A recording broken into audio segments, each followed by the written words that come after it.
Badan Pusat Statistik Provinsi Sulawesi Barat mencatat penurunan tingkat kemiskinan di Sulbar pada Maret 2024 menjadi 11,21%, turun sebesar 0,28% dibandingkan Maret 2023. Meskipun ada penurunan ini, BPS juga mencatat peningkatan pada aspek kedalaman dan keparahan kemiskinan di provinsi ke-33 ini.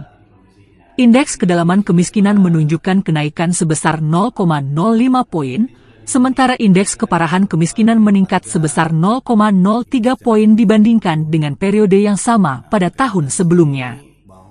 Kepala BPS Sulbar, Tina, menjelaskan bahwa hasil survei ini menjadi dasar bagi BPS dalam menghitung angka kemiskinan dan memberikan laporan tersebut kepada pemerintah. Data ini penting untuk merumuskan kebijakan yang lebih efektif dalam mengatasi kemiskinan di Sulbar. Selain itu, dari data penyasaran percepatan penghapusan kemiskinan ekstrim Kementerian Koordinator Pembangunan Manusia dan Kebudayaan, tercatat jumlah keluarga miskin di Sulbar mencapai 39,0 ribu, dengan total individu yang tergolong miskin sebanyak 208,4 ribu orang.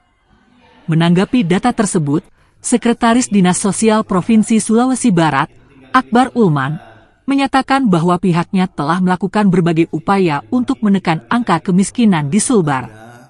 Beberapa program pemerintah pusat, seperti program Keluarga Harapan dan bantuan langsung tunai, telah diterapkan di daerah tersebut.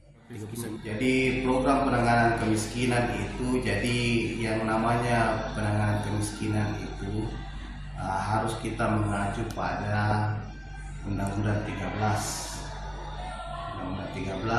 tahun 2011 kalau saya tidak salah. Nah, di undang-undang itu adalah penanganan kemiskinan itu adalah upaya terarah, terpadu, berkelanjutan yang dilaksanakan oleh pemerintah pusat, pemerintah daerah dan masyarakat itu sendiri. Jadi ada jadi pelaksanaannya itu secara berkesinambungan.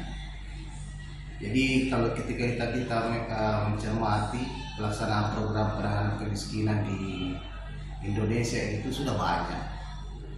Mulai dari program pusat itu misalnya PKH, kemudian program bantuan pangan non tunai, itu adalah program-program pengentasan kemiskinan. Nah, bagaimana dengan di daerah? Di daerah itu ya, termasuk kami di provinsi itu, khususnya di sosial, itu kami masih memberikan bantuan sosial juga. Misalnya belanja bantuan sosial QB bagi fakir miskin yang tentunya datanya diambil dari DTKS.